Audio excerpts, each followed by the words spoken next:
if you've got traumas within yourself and you're trying to think positive, if what you're holding in your container is fear and worry and trauma and betrayal and all that, you can gratitude all day long, but it's not going to get in. A lot of people think manifestation starts in the mind, right? Through thoughts and affirmations and visualizations. But what actually shapes those thoughts is your emotions in your body.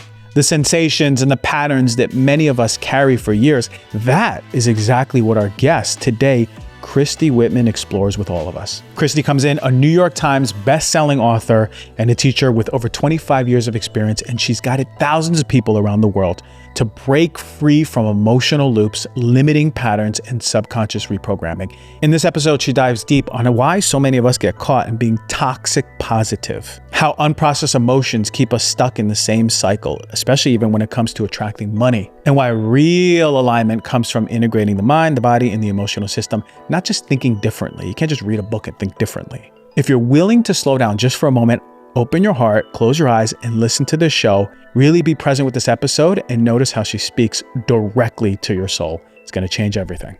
All right, everyone, I have a very special guest. You know I love having conversations that are deeper from the soul level. I got Christy Whitman on the show, author of The Flow Factor. We have the book right here. We are going to go into everything. Are you ready to go? Everything. I'm talking about like soul stuff, manifestation, creation, connection, life, true life. Bring it on. I love all that. You've done all this. This is easy for you. Okay, so you've worked with so many people like for a long time. I've seen you. I was Googling your videos when I first like connected with you, and you do a lot of work. You've been on a lot of podcasts, but I want to start with these rapid fire questions. Right? Let's give the audience a little appetizer. You down? I am totally down. What is one spiritual teaching right now that people are completely getting wrong? It's diverting them. They're learning it and it's just like, it's doing the opposite of what you teach. Compassion. It's, people think, oh, I have compassion for them. But if you don't have compassion for yourself, self-compassion is an essential thing as a human being. Because if we have a thought that takes us off, like I'm stupid or what's wrong with me or something negative, that energy of compassion, that soothing energy actually neutralizes us and brings us back in alignment. But most people are so focused on, oh, I have compassion for them and them and them. But if you don't have any for yourself, you can't give compassion. You can't give away what you don't have. True, authentic compassion comes from you. Yeah. What is the biggest lie right now in this whole manifestation community, manifestation movement, abundance movement? What is the biggest thing that they're getting wrong? Everything is about what do I want, but from a personality level. It's like we all have our personalities, we all have our desires, but when you go deeper with it and ask yourself why you want something, and really get to what's the feeling, the essence, right? What's the deeper need, and get to that soul place. When you bring manifestation into that soul place, that's when you are more fulfilled. You have way more manifestation power when you bring the energy and your soul into it than just like, I'm going to visualize it. And it's almost like an efforting rather than a receiving and living it and being it. We have to go in this interview deeper into manifestation, the real way to do it. Because I want my audience, my viewers, I want them all to know, okay? Perfect. What is one trend in the spiritual community or movement that you wish you could just delete? Bypassing emotions. Just kind of meditating and getting up there and being in a space where you're not including the human experience, right? It's not about bypassing being human. And there's nothing wrong with it's a human. I mean, it's an honor to be a human being. And sometimes it's a royal pain in the ass to be a human being. But to be able to, I'll say that, sure. Being able to integrate both. One of the things, the entities, if you want to call it, or, beings that I channel is Mary Magdalene. And her biggest thing was that you don't let go of sorrow and suffering and all that by bypassing it. You have to feel it in order to move from it, grow from it, experience from it. And it's through both the combination of being soul lived and human lived, like, connecting together. It's like many people live on two different poles. I'm a human or I'm a soul. And it's like, no, you're both. You're both and. And when you include that in, like I was saying, even compassion is that connection point where our soul and our human come together and that we're living, as one. And I think that's the biggest thing, is that it's not about suppressing or even trying to leapfrog or, our emotions. I mean, we need to, because there's so much information and growth in that. I was going to ask you, what's a hard truth behind alignment, like getting back to yourself? What's one of the hardest truths? But it sounds like to me, it's like living this human experience. That's the hard truth. That is. Like, you got to go through it. You can't just be in the air going, I'm a spiritual being. Right. It's the other half. Right. But one of the universal laws that I talk about is the law of polarity. And here on planet Earth, as a human being, we have polarity. And, once we're deceased, we've transitioned, there's no polarity, like our souls don't have polarity. Yeah. We do. And so understanding how to navigate that polarity, and more importantly, how to navigate the contrast that happens, because contrast, meaning what you don't want, right? Could be a manifestation, something you attracted that you didn't want. It could be an attitude you have. It could be a thought, it could be an emotion you're feeling. It could be a perspective that you're holding. And if we allow ourselves to be taken down by that contrast, that's how people get stuck. They get stuck in survival mode. And when we're in that primitive human survival mode and we don't get out of it, that's what's misery. That's what's suffering. This is getting too good. So we're supposed to keep these questions short and answers short, but no, we're going right to it. Audience members, there's too many questions that are coming in my head right now. Okay. I love, you said your spiritual laws. Yeah. Are these laws that you've sort of developed over time yourself, or are you pulling them from other things that you've learned? Both. So yeah, I was a seeker. I mean, over 35 years ago, I was in the place of not getting it. It's like I did the checklist. I went to college, I got a degree, I made the money, I have the friends, I have the, health in my body, I got a man, I got engaged, and I was depressed because it was like, wait a minute, I thought if I check all the boxes, I'll be happy. And I never felt more empty. And there was something that was wanting to be recognized and, and I needed to bring forth in my life, because I felt like there's more to this, right? There's got to be more to this. And, like when you're thirsty and you just need a glass of water, I mean, that's how I was with my spirituality. I didn't even call it that at that time, but I knew that there was more, and there was something calling me forward deeper. And that's when I discovered meditation. I moved to California, and I wasn't raised or, and even knew anybody that meditated. And when I started meditating and really paying attention to my thoughts, that's when I started calling different teachers to me that were teaching me about the universal laws, and such as like law of attraction, the law of, sufficiency and abundance, the law of polarity. And it was through the application of my very short understanding of those laws, because this is in the 90s, right? It wasn't the internet, it wasn't all the books that we have now. I didn't have access like people do now.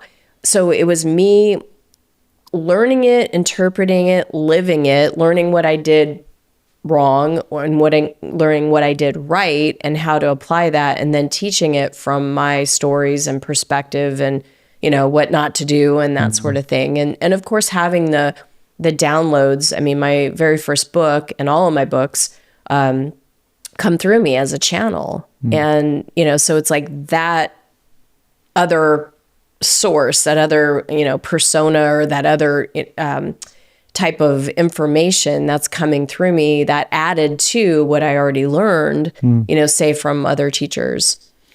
My gut tells me you were the black sheep of your family. Oh, yeah. So how was it because there's parents listening, right? And they have these kids and they go, well, my firstborn daughter is a little different than the rest. How was it for you growing up feeling, I assume maybe it's a little bit lonely, growing up and feeling connected and wanting to know more or just being a little different? How did that lead you to this space? Do you feel like you were born into this, that you were born to maybe break familial generational trauma with this work? Like kind of what was bringing you when you were younger? Yeah, I thought I was adopted. I mean, I literally thought like I didn't fit in, like you're saying. And I tried as best as I could. The one time I had a recognition that I didn't fit in, I remember my boyfriend I'm Italian American, you know, so we used to get together and do the whole pasta dinners and everything at grandma's house every Sunday. And one Sunday I brought my boyfriend with me, and huge table. I mean, just aunts and uncles and cousins, and it was loud. And he was sitting next to me and he goes, "Do you realize that nobody in your family pays attention to you?" And I was like, "You notice that?" He goes, "Yeah, you go to tell a story and they talk over you." And I was, wow, like I'm not crazy. Like he noticed what I had been feeling my whole entire life. And that moment was like, it's like, but you notice me, you recognize me. And so that was, I felt more part of his family than I did my own. And so that was a moment for me that was like, wait a minute, this isn't normal, right? It was like, I knew something was up. Yeah. But I couldn't put my finger on it until my boyfriend said something to me. Started coming together. Yeah.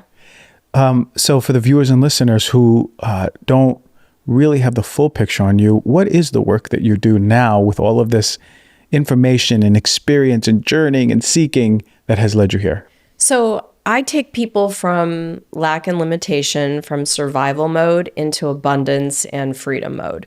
And the biggest thing for me, and based on my family history and all that, was that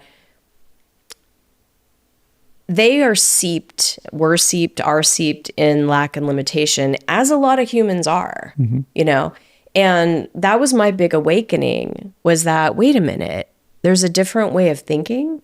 There's a different way of being. There's a different way of perceiving. And what I learned in all my years of study and 25 years of helping people transform is that lack and limitation feel bad. Yeah.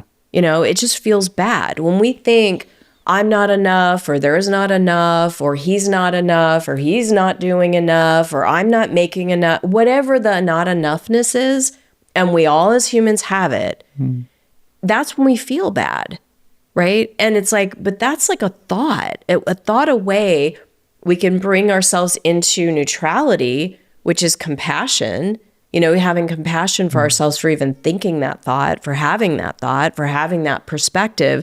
That puts us in neutrality, which allows us to then focus on gratitude, appreciation, abundance, which allows us to get into the third bucket. I like to think there's 3 different buckets. There's lack, which doesn't feel good. There's neutrality, which feels okay. You're not over the moon excited. You're not like, wow, but you don't feel bad anymore. And then there's the third bucket, which is where all the good feelings are. Think of it like a piano. Right? The keys on the piano. You got low notes all the way to high notes. But we're the piano player. We get to choose what feeling, what essence, what we want to focus on. And when we're choosing to focus on appreciation, I know people have heard this over and over and 1,000 times, gratitude, focusing on what you have and what you're grateful for, focusing on what excites you, what you would love. Just when you're in a place of contrast naturally, because it's a natural way that we are as human beings. When we're focused on what we don't want, we feel bad, right? But what happens is that we get stuck in that survival mode, right? So when we're in contrast or when we're in lack, we're no different than a dog, a cat, a turtle. We're in that primitive part of our brains. And with the council, it was interesting. I have a son, as we were talking about before, that had a brain trauma. He decided, gotta love the guy's confidence. He saw his friend do a backflip when he was in 8th grade and thought, I can do that too, right? Gotta love the confidence. But he decided to do a backflip and hit the back of the head. And so he got a concussion. And so I was obviously been channeling for many years. And so I had him put his head on my lap and I brought in the counsel, and the counsel's like, oh, look at that. And it started like, look at, there's pleasure centers in the brain. And it's really started looking at the brain. And obviously I didn't know this information. And they didn't ever do this before. But when we went back to research it's all in the same findings, that the primitive part of the brain is at the back, right? So something happens, right? You get a thought that doesn't feel good. The energy goes to the back of the head and the neck, and it stays there. And what it activates is that fight mode, like I got to push against this, I got to complain about it, or that freeze mode where you're like, oh my God, I don't know what to do, where you're just like, feel like you're stuck, or that flight mode where you're like, I got to get out of here. It's like, I got to run. I can't handle this. Right. And what happens is when this is activated, the spiritual center and the intuition center, and even from a brain perspective, the prefrontal cortex, that's not activated. So we can't see a better way. We can't see the solution when we're in the problem, because the problem has us focused in the survival mode, not the creative consciousness or the creator consciousness that we are. And we get stuck there for many different reasons throughout our life. And do you think that the people you work with, that's the same common denominator, is there's this stuckness in that survival mode? Okay, so then 100%. That stuckness in the survival mode, is it projecting out into the experiences that they're having in every day? I talk a lot about the importance of getting enough protein in the day. But here's something most people don't realize. Your protein powder is only as good as how well your gut breaks it down and absorbs it. And I tried a lot of protein powders over the years, and honestly, a lot of them left me feeling bloated or sitting heavy in my stomach. And that's what it feels like. It feels like a brick in the stomach. And that's because most protein powders are missing something crucial: digestive enzymes. That is why I use Aura Organics plant-based protein powder. And the difference is wonderful. It's terrific. I love Aura. Y'all been my friends for a long time. What makes Aura different is that it's not just a protein, it's a comprehensive formula. It uses digestive enzymes at the right blend so your body can actually break down and utilize protein efficiently. So you're not going to feel the digestive discomfort and bloating from protein. And as always, Aura impresses me. They use real clean ingredients, no artificial flavoring, sweeteners, or fillers. They are completely open about their certificates of analysis. They're one of the first companies that always say, here you go, Dr. G, and it's on their website. Their protein powder is made of pea protein, organic brown rice protein, and it is packed with superfoods and greens and antioxidant support. And since I started using Aura, I've noticed better recovery after workouts, more sustained energy, especially throughout the day. And the best thing is my digestion just feels lighter. It mixes so smoothly, and you guys got to know I am using about 1 to 2 protein drinks a day. So it's really important for me that it works well with my stomach. And if you've been taking protein powders that don't agree with your gut, if you're getting the bubble guts from your protein powder, my God, switch to Aura. Go get a quality one. It's worth the money. And right now, Aura is giving you, the Heal Thyself listener, 30% off of your order. Head to auraorganic.com and use the code HealThyself30 at checkout.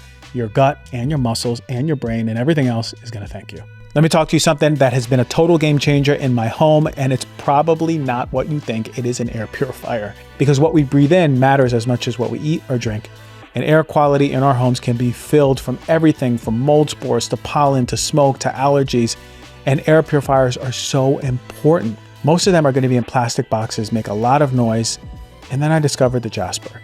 The Jasper was brought to me by my sales team, and they said, this is a fantastic air purifier. And I looked into it, and it was true. I love it so much that I got the founder on.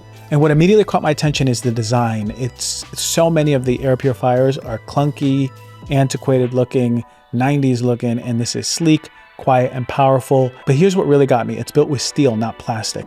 So we're talking about machines that are actually built to last. So Jasper handles everything from smoke to mold to pollen, all the allergens that make you feel terrible without you even realizing why. Whether you're dealing with seasonal allergies, live in an area that is susceptible to wildfires or smoke, or just want the cleanest air possible in your home, get this. I am confident that you will love it. It has a lifetime warranty. Yes, lifetime. That tells you everything you need to know about the quality and engineering that goes into these units. Since I've been using my Jasper for about a year now, I have 2 running. One's on the first floor, one's on the second floor. I have 3 actually, 1 first floor, 2nd, 3rd floor. And I've noticed cleaner air, better overall sleep, and just an overall sense that my home environment is clean. The air is nice. We tested it. We have people come in and test the air and they say the air is super clean. Thank you, Jasper. Go to jasper.co/DRG and use the code DRG for $200 off for a limited time. That is JASPR.co/DRG. The code is DRG. It has to. So what happens is, from just an energetic perspective, we're going along, we might be feeling good. And all of a sudden we get bushwhacked, is what I like to call it, right? We get the news, we get the email, someone, insults us, someone cuts us off in traffic, someone betrays us. We have like anywhere from little T traumas to big T traumas.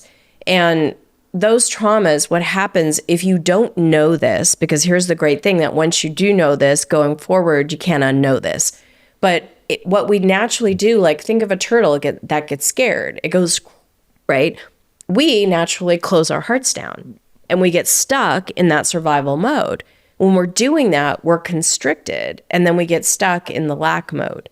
But when you understand how to process your energy and that emotions are there to inform us and how to process and release the energy of those emotions, then you're free. But what happens is in your place of bushwhack, say I have a friend that betrays me, I close down just to protect myself.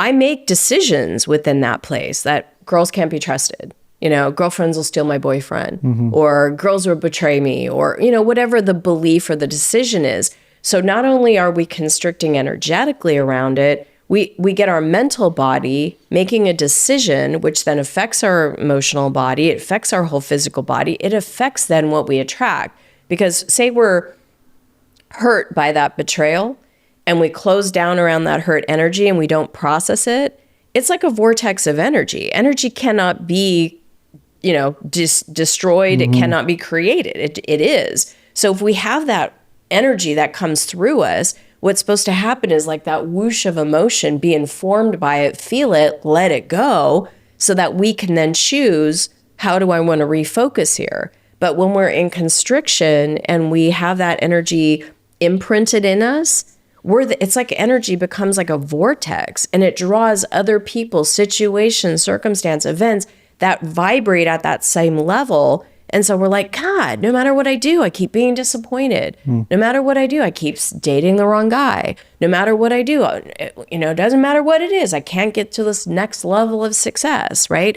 It's because the imprints. And once you learn how to release that, now you have different options. Now your energy can flow and you can choose different frequencies to let yourself, connect with. It seems to me that the difficult part is in the consistency of reminding yourself every day to feel a certain way if you grew up many years feeling a certain way, right? If you grew up in survival mode, isn't it then hard to be like, okay, gratitude today, gratitude this afternoon, gratitude early afternoon, late afternoon? How do we start? Is it coming from the mental plane or is it in the emotional plane that we actually have to move through things first to actually have that frequency opened up? Both. So we have 4 bodies. We have a mental, emotional, physical, energy body, right?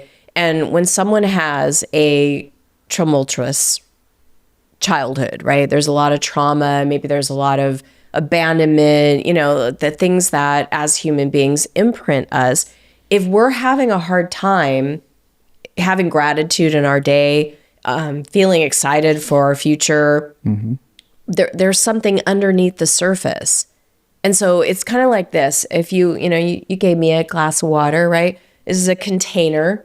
There's only so much you can pour into this container. If the body, the mind is full of hurts and traumas, right? Trying to pour other energy, good stuff on top of it, you can't get it in the container.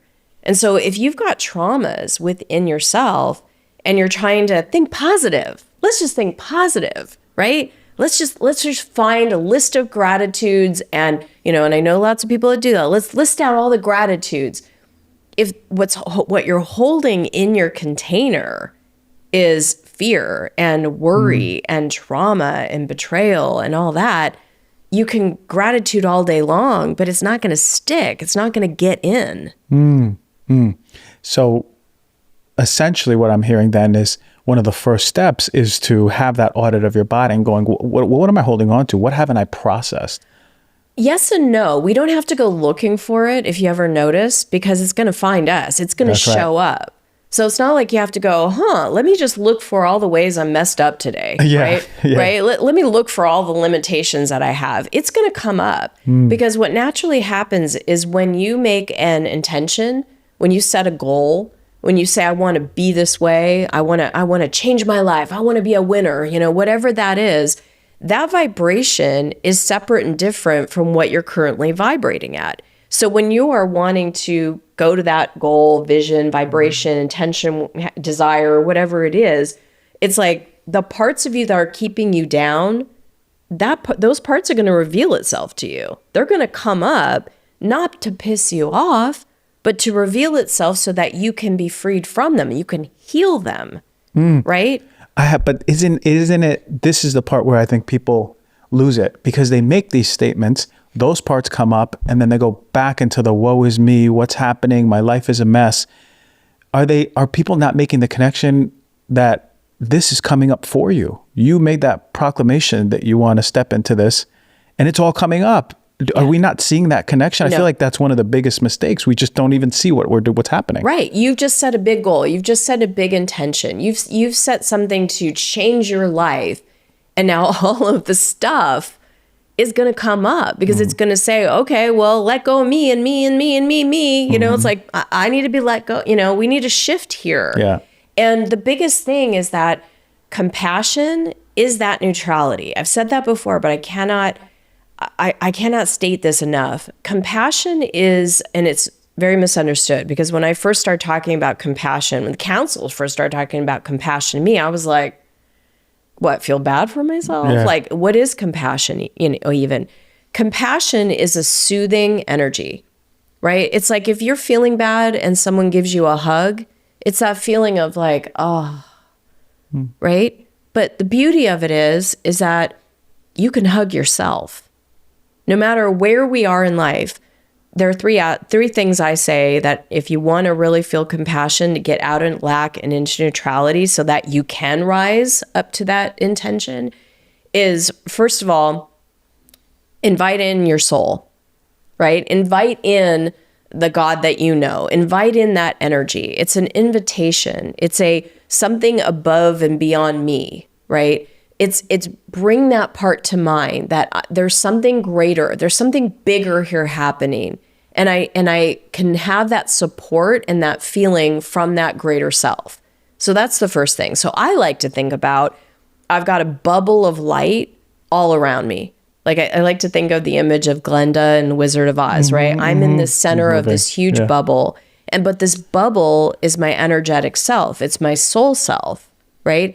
And that part, just even thinking about that is like, it's soothing to know that it's just not me here alone with this thought or problem or imprint, that there's something bigger than me. So that's the first thing, is and we do that through prayer, meditation, just an invitation of visualization. Energy follows our mind. We are the one that directs energy by where we focus on where we want the energy to go. And that's really great to know that our minds actually have that type of power to think about, white light coming down and filling up your body. Your mind thinking about that directs and invites the energy in to do that. So that's number one. The second part is that somatic touch, right? Giving yourself a hug. It is so soothing just to wrap your arms. I invite you, do that right now. Everybody that's watching, I'll do a hug. Give yourself a hug. And for 90 seconds, just, you could close your eyes, just go into yourself and feel how your own embrace is soothing. Like, it feels good. Like rub your arm, like, And then the third part is telling yourself, it's okay. You're all right. You're going to be all right. This too shall pass, whatever you need to say that's soothing to yourself. Yeah. Yeah, it's beautiful. It's beautiful. Because I'm into, it's cool. I do the bubble every morning. I love that. It's like my own connection and then protection. I'm very sensitive. Okay. But like the second part, the somatic piece really resonates with me, is the very act of your own touch. Yeah. Already starts changing your hormones in your body. Yeah. It's like, whoa, okay, parasympathetic. I'm okay. Because, you know, so much happens. This fight, flight, freeze, it starts to release. yeah. Like the vagus nerve starts to calm down. The whole nervous system starts Easy to calm hug. down. All of it. 90 seconds. People scroll for 90 minutes. You know, we have 90 seconds 90 to do seconds. that. And the beauty of it is that we can do it. It's easy, and it changes our relationship to ourselves. I do it, you know, like I know the power of just a hug like that. Yeah. So you're saying these practices, right? You just the visualization, the connecting to yourself, even speaking to yourself. A lot of us don't even have someone to tell us it's going to be okay. Right. So what a beautiful practice. Moves us from that neutrality or that vibration of survival into going up to the top bucket, the highest key note on the piano. Yeah, because the first thing is I talk about the 5 C's of flow. And the first one is contrast. That's the good news, is that contrast is actually a manifestation point. Because when you know, oh my God, I can't handle this. I'm so tired of this. I don't want this relationship anymore. I'm tired of the way my body feels. I'm tired of being sick. You know, when you're in that contrast, that is the moment for you to be able to recognize you're in a situation, a circumstance, an event, or a relationship that you don't want to be in. It doesn't feel good to you, right? And most people miss that with manifestation, because it's like contrast really is that thing that can help you get clear. But most people don't know that. But when you're aware of the contrast, that's when you got to do the second C, which is compassion. Now, before we move to the second C, which is compassion, if you're already in the throes, if you're in contrast and you are so angry, right? Or you're in despair, or you're in the stages of grief, or your emotions already are within you and you're feeling them, like I'm so frustrated, right? Like I'm so disappointed. We got to process that out. We can't just like, oh, let me just pour compassion, right? It was like the cup I was talking about.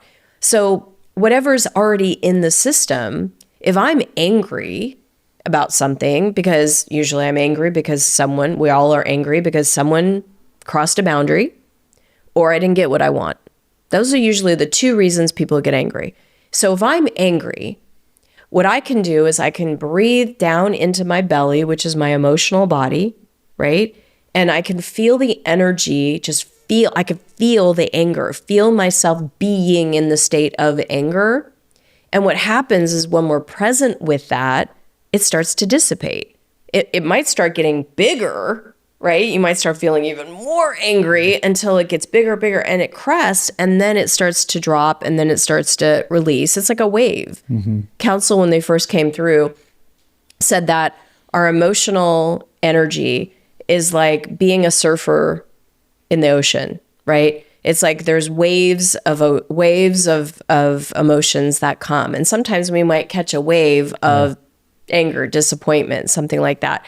And if we have it, ride it all the way to the shore, right? It's like if you're already in the state of feeling emotional about something, allow yourself to be present with it and feel it. It takes 90 seconds to process an emotion.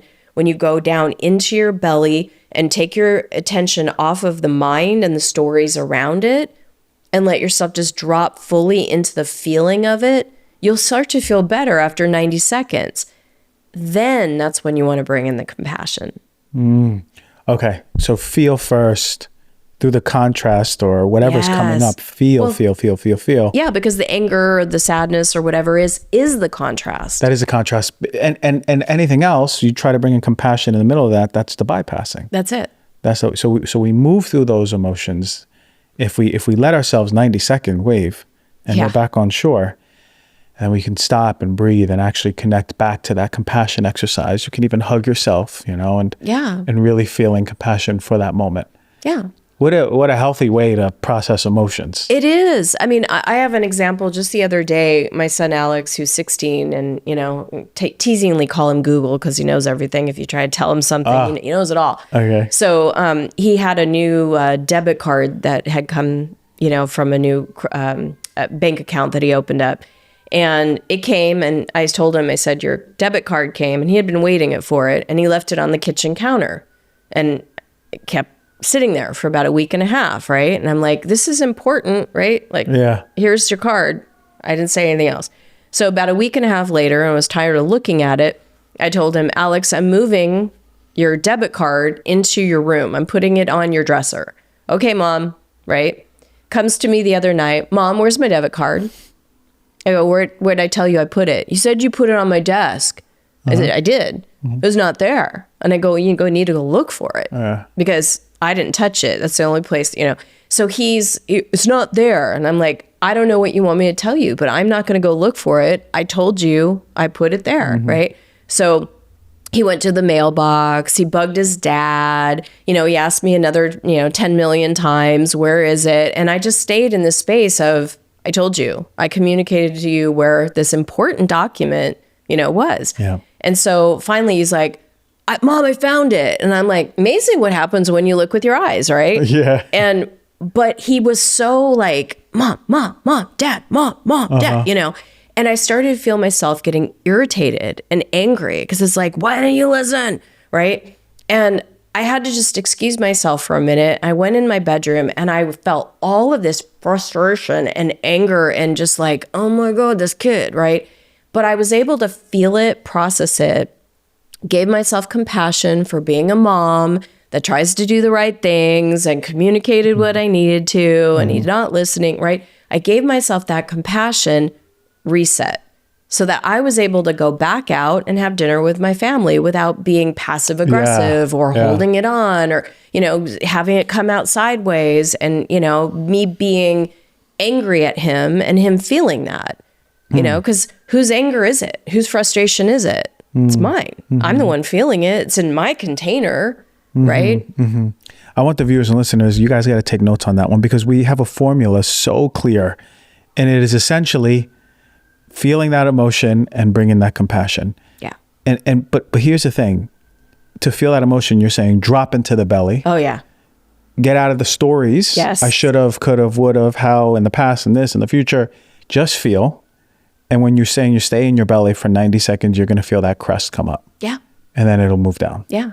Guys, you got to do this. Yeah. Everyone. I mean, all of my clients that do this, their lives are completely changing because they're no longer suppressing their emotions. They're no longer cutting off from it and doing vices and things like that, right? It's like they're free because they're no longer, and here's the thing, they're no longer afraid of their emotions. And I was one that most of my life, I was afraid of my emotions, because my mom would tell me, don't be disappointed. Don't be this, don't be, don't be angry. I've had my grandmother tell me, she would shame me. Oh, you're being just like your dad. If you're angry, don't be angry. Yeah. So it's like, well, what am I allowed to feel here? So I started when I was in high school. I'm not allowed to feel myself. So I started smoking cigarettes and, drinking and doing other things eating, whatever that would help me suppress my emotions. And what you're saying is absolutely true. It's like we got to go into the belly where the emotional body is, because if we're in the head and the emotions, the mind and the emotions are like, they're so connected. And if we're focusing on a story of our past that doesn't feel good, we're going to feel bad naturally, right? And so when we're trying to feel our emotions and try to like intellectualize it and try to think about it and, remember it and all that kind of stuff, we're in the head. We're not processing. We're adding to it. That's why, and please don't take this the wrong way, because I initially started therapy, traditional therapy. It helped me. I needed to go beyond it. But that's why typical traditional therapy that don't do energy work, right? People do therapy on the same issue over and over and over again because they're talking about it, they're recollecting it, they're reliving it, but they're not releasing it. I have a client who was sexually abused at 3 years old from an uncle for about 5 years. She went to a therapist 3 times a week for decades, did one session with the counsel, had her process her emotions, and she cried. She didn't, she didn't melt. She's not made of sugar. She cried. She's okay. She cried, and she literally told me the next day, I feel like I have released decades that I have been continually, bringing up and reliving. And it's like you energize it when you think about it and talk about it, but you don't release it. Mm-hmm. Yeah, it's like under a rock and you're shaking the rock and it's coming up and then you put the rock back on. Exactly. Over and over. Yeah, I've seen it in the somatic work for sure. People are just like, that was years worth of therapy. Yes. And I wish that therapists were also taught somatic work. Yes. So then they can determine, oh, it's coming up. Something's coming up here. Let's close our eyes. I want you to go into the belly. I want you to start noticing what you feel. And thankfully, more and more are. More and more are, yeah. Manifestation. This is like, you go on TikTok, I manifested. I just saw it the other day. This young lady was like, I made $1 million last year. I'm going to teach you how to manifest. And I was like, whoa, okay. And first, she told me everything that I would hear in anywhere, any other TikToker. There was nothing new. But what I noticed was there wasn't much about energy. There wasn't much about like your own state of being. It's everything. It was external. Yeah. And so money's a big thing, because I'm just thinking about her saying, you're going to make $1 million when you sign up to my program. I said, okay, here we go. A lot of people can be struggling, especially if they just open up their business, small business, struggling at the same job they want to leave. How do you look at money? I have assumed there's an energetic component to the way you look at it. Energy. It's all energy. It's green energy. It's green energy. How do you look at it? And how does one shift their state to be more in receiving? What's happening that are we blocked? Is our heart blocked? Does it come from the heart? Are we blocked up that we're not allowing it to come in? Well, there's a lot of levels, right? A lot of levels. It's what we learn in our family of origin, how our parents talk about money. I had to clear something because, my mom would look at people that had money and be like, they're up here, right? Mm-hmm. And my dad, he would, like, if they went out with a couple, she'd be like, oh, he's so amazing. He makes all this money. And my dad would be like, that guy's a pompous, blah, blah, blah. So there was a very split thing that would happen in my family. It's great to have money, but it's not okay to have money. Yep. And so I noticed that when my own money situation is I would make a lot of money and then I would lose it. I would get in debt because it was like, who am I going to be in alignment with? Do I want to make my mom proud by making a lot of money? But if I make too much money, my dad might cut me down. My dad might judge me. Yeah. So I don't want to be like one of those pompous people. So I got to lose it. And so it was like up and down and up and down, That was my own personal relationship with money. Plus I had religious stuff that for the love of money, money is the root of all evil and all of that. And there's also this whole spiritual component that if you're spiritual, you shouldn't want money. Yeah. Well, we're human. And last time I checked, it's a medium of exchange. If I want to go eat an apple, I have to buy an apple. I have to use some currency to pay for that apple in order for me to eat. If I want to have a roof over my head, right? If you want to do a business, you want to do a podcast that helps people, right? Whatever you're wanting to do in this world, it costs money to do. Mm-hmm. So there's that part of it where you're giving money out in order to receive. Yep. But then there's the other aspect where you get to receive just because you're here, you're breathing. Like we don't have to justify when we take a breath. We just do because it's available to us and we need to, right? So when people start to look at money as a cooperative component of being a human being, and that we are entitled to it, and that we deserve it, and that we're giving something of worth or value, right? Now we're starting to be more attracted to it. Now we're vibrating on that level that money is attracted to, because we're either repelling money from us or attracting it to us based on the way we think, based on the way we speak.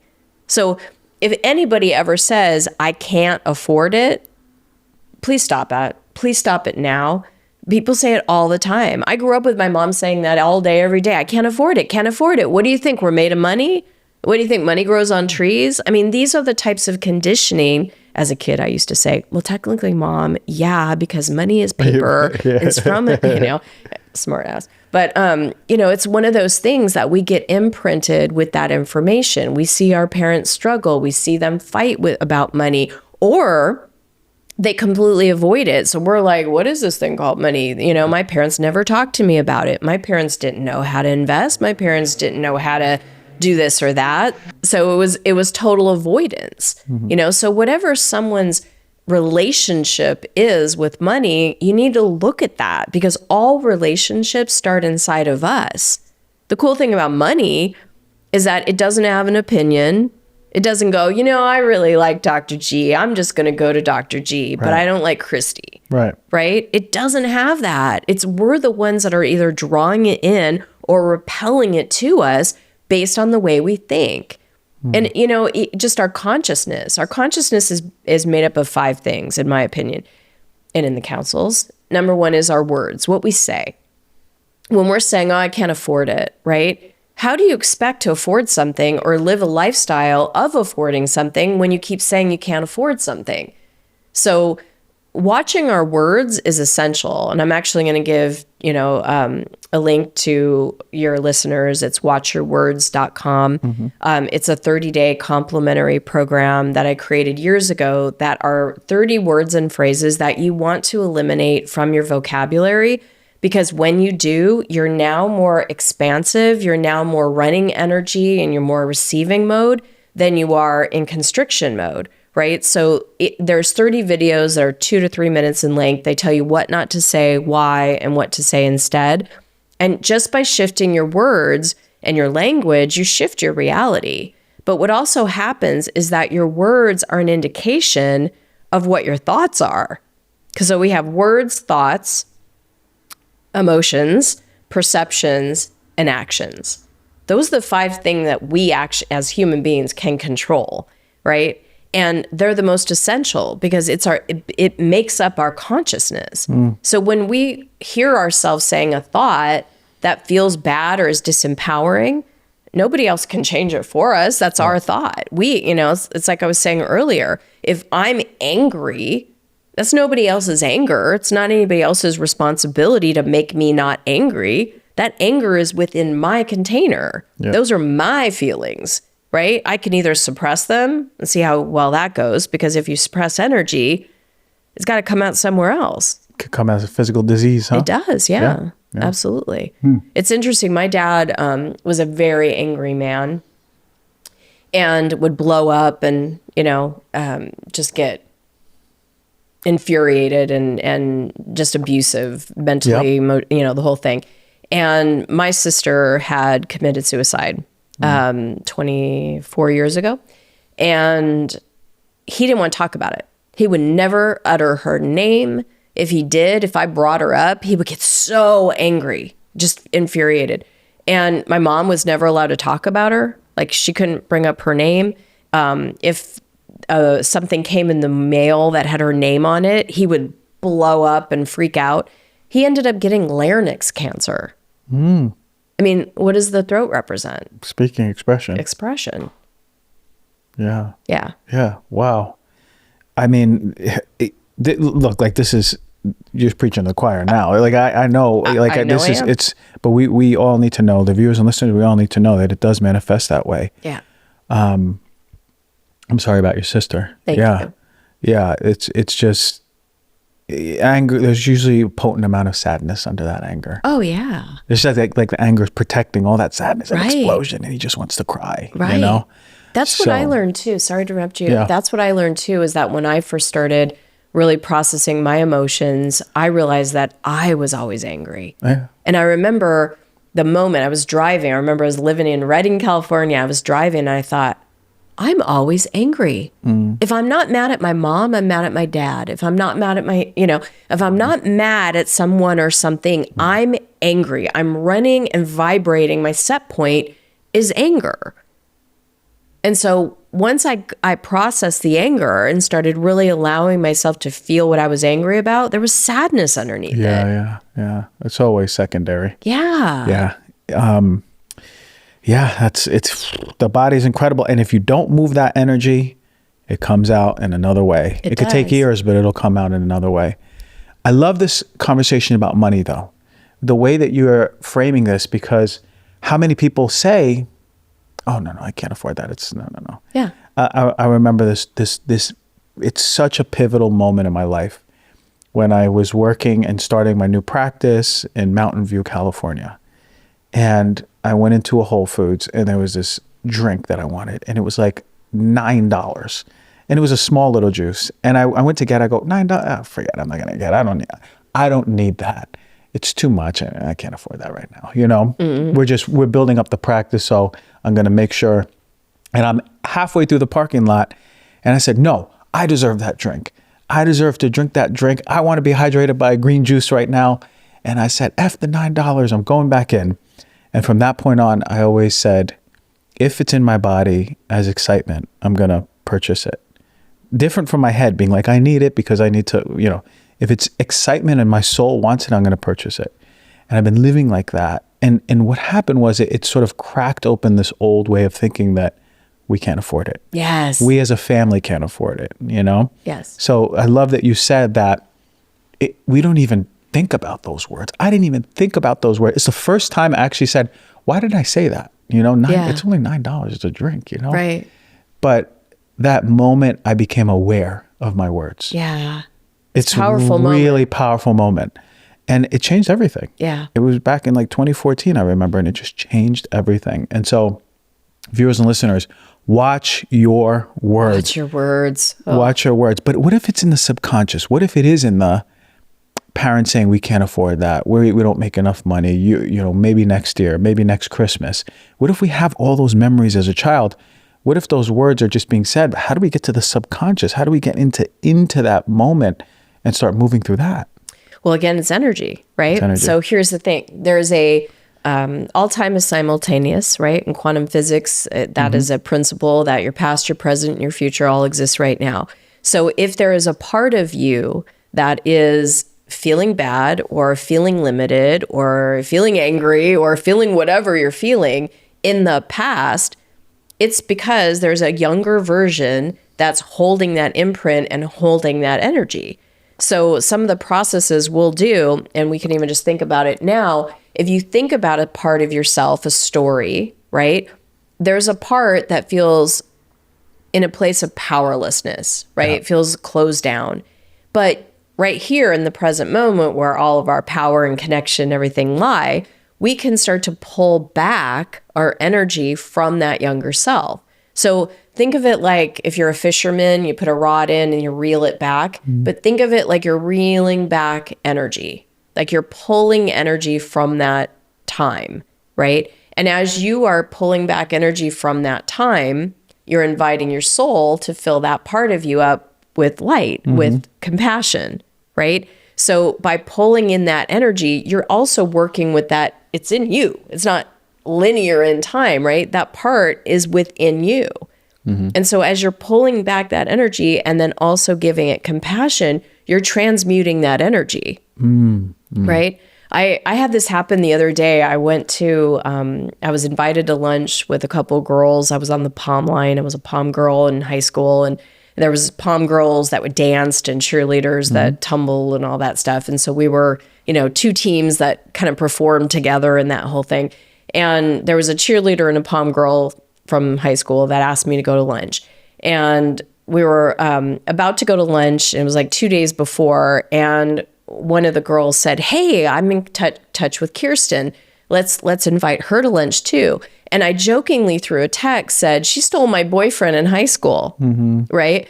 And that was my first memory and of her is that she's the one that stole my boyfriend, right? And so I was like, bygones be bygones, you know, it's who cares? I'm married, I'm happily married. It was a long time ago. It'll be nice to see her, right? So I go to lunch with an open heart and I'm at lunch and all of a sudden this story came up about how said boyfriend came to my house in the middle of the night because he used to work at a restaurant. And so his friends would drop him off. He'd come knock on my window. You know, we'd say hi, maybe get a couple smooches in. And then he would get, you know, his friends would come pick him up and they would go home. Well, this one Saturday night, I fell asleep. And I wake up to my mom reaching over to the shutters and opening up the shutters and seeing a man outside my window. So she freaks out, starts screaming for my dad, buddy, there's someone outside. So my dad, being the protector of the family, goes and gets his gun. So he gets in his car and he starts driving, trying to find the guy that was outside of my window. And he sees that it's John, my boyfriend. And he opens up the door and he's got a gun and he says, John, get in the car. And the kid was like smart. He's like, no, thanks. I'm not going to get in your car. And he's like, no, John, get in the car. He's like, no, go ahead. My friends are just around the corner. They're going to come pick me up. So he goes around the cul-de-sac and his friends were in front of the house with my mom and I, and we're like, go leave, my dad's got a gun, right? And the one guy's name was Ken. He was super sarcastic. My dad gets out of his car, he's super upset. And the guy Ken goes, what are you gonna do, Mr. Vallis? You gonna shoot me? And my dad was like infuriated. I'm like, get back in your car, right? The next day, John broke up with me. As a normal guy probably would, right? I mean, like that, my girlfriend's got a crazy father. Yeah. And he was nuts. And, to do that, and I get his protective mode, but he broke up with me. Kirsten didn't steal my boyfriend. Wow. That's the story you had, though. Yeah, but that's the story when I thought about her.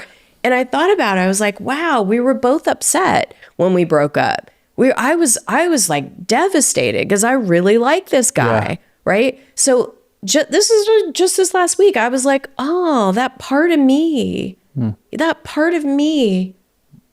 didn't know how to, I cried a lot, but didn't know how to really process that emotion. Wow. I blocked all that out and blamed it on Kirsten for stealing my boyfriend. Yeah. Yeah. She eventually start dating him. And so that's where the story was like, oh, I was going to say, they probably started dating. Yeah. Okay. So the story was that, but the reality was blocked by those emotional unprocessing. Right. You didn't allow yourself to really go there. Maybe there was some anger in there, not just like you're crying, but maybe you didn't let yourself get angry as a kid. I did, because I was angry at my dad. Yeah. We had a good thing going and you blew it by pulling a gun at him, And we were happy and, the whole thing. And so even last week, it was like I was processing anger for my dad, who's no longer even in his body and on the planet. But I was feeling the anger, so I needed to feel it and let it go. Wow. And bring compassion to that younger part of me. That's the other part that we're missing, the compassion. A lot of us just feel the emotion and then go about our day. You got to end it. You got to put the bow on it and feel the compassion. Well, you know what? Again, it's a container. We're a container. If we are letting go of a certain energy like anger, and we let it go and release it, we got to fill it up with something, right? If we don't replace something with a higher vibration, it's going to go right back to the set point of what it knew. So if I would have processed the anger and then didn't fill it with compassion, I'm only going to be filled back up with that anger. Awesome. Yeah. I love that. So the compassion, like I said, it's that neutralizer that allows us to then go from a different note and vibration to a different one of neutrality. And now that I'm in neutrality, that's where I said there's 5 C's, right? You got contrast. We talked about that. Compassion. Well, the next one is clarity. Like, what would I love? What would I absolutely love? And in that moment, it's like, I have the love of my life. I've been married to him for almost 20 years. He's the father of my child, right? It's like, I'm good. It's like, I want deep connection and love. I have that. And so then that becomes that gratitude. Great. Right? Yeah. But what if someone doesn't have that? Right? What if they're like, okay, I'm filled with compassion now. All right, now what? Right? It's still about the clarity. From that contrast, what do you now know about yourself? From that emotion, what do you now know about yourself? What do you want? Right? And it's like, what do you want? What would you love? As I wrote in my book, The Art of Having It All. If you have all these different aspects of your life, what would you personally love in those different aspects?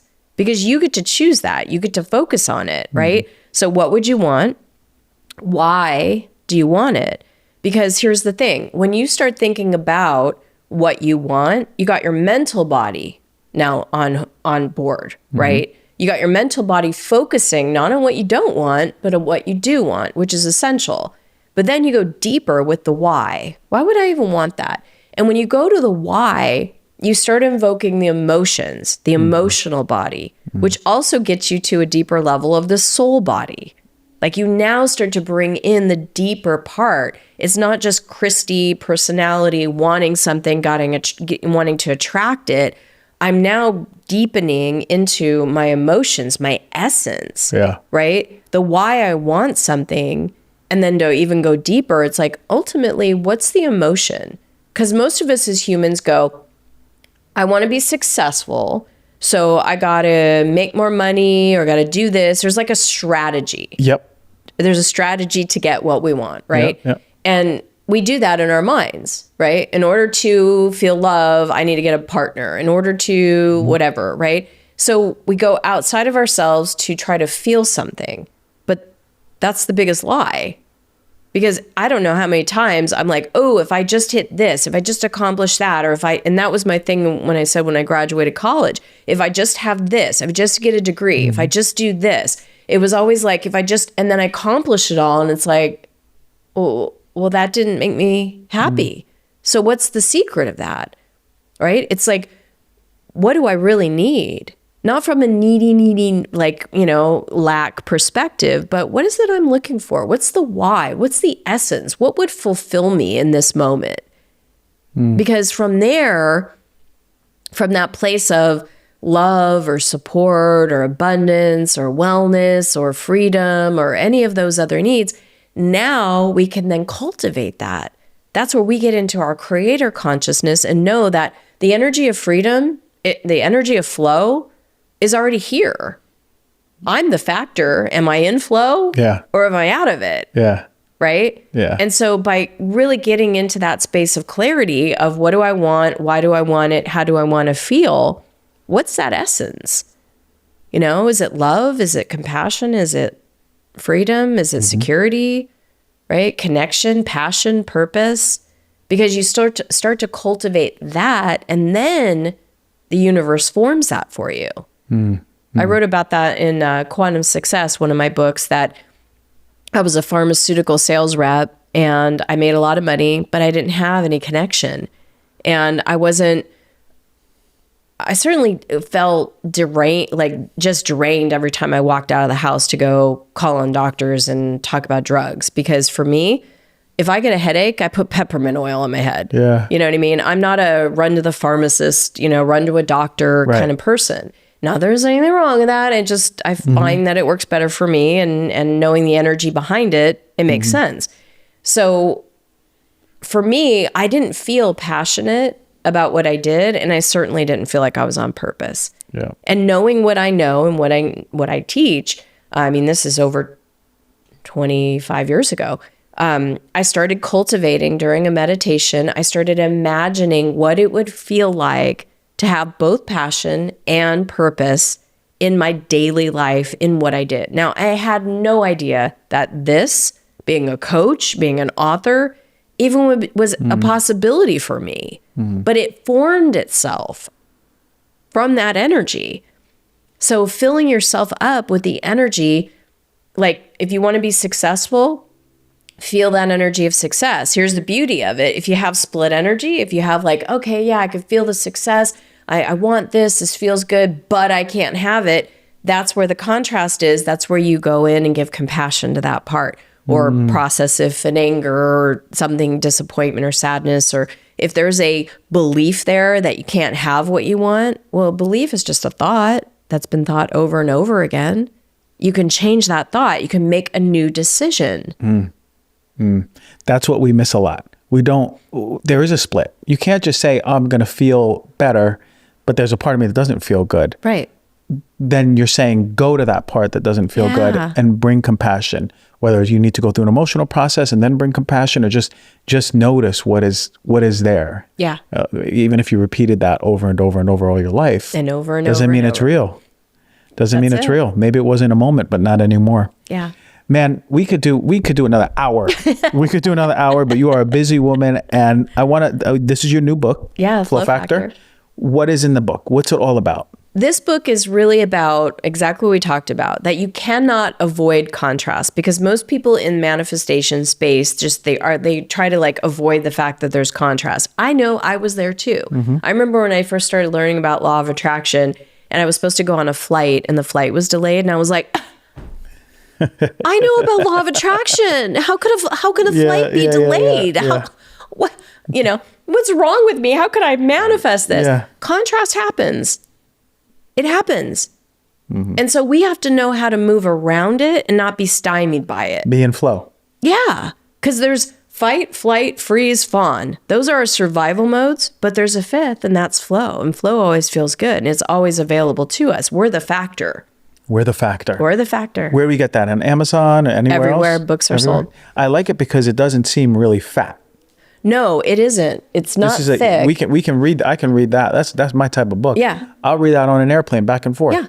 I'll be done. Yeah. And I'll get all the downloads. Yep. And here's the beauty of it. The whole second section is processes. There's an appendix in here that is literally 16 processes, like we've just described, in how to master your own energy, how to process your emotions, how to process mental stuff going on. When there's something in the body, when, your knee hurts or your ankle hurts. Yes. How do you use that as a cue? How do you listen to your body and actually then process the energy out so that your knee doesn't continue to hurt?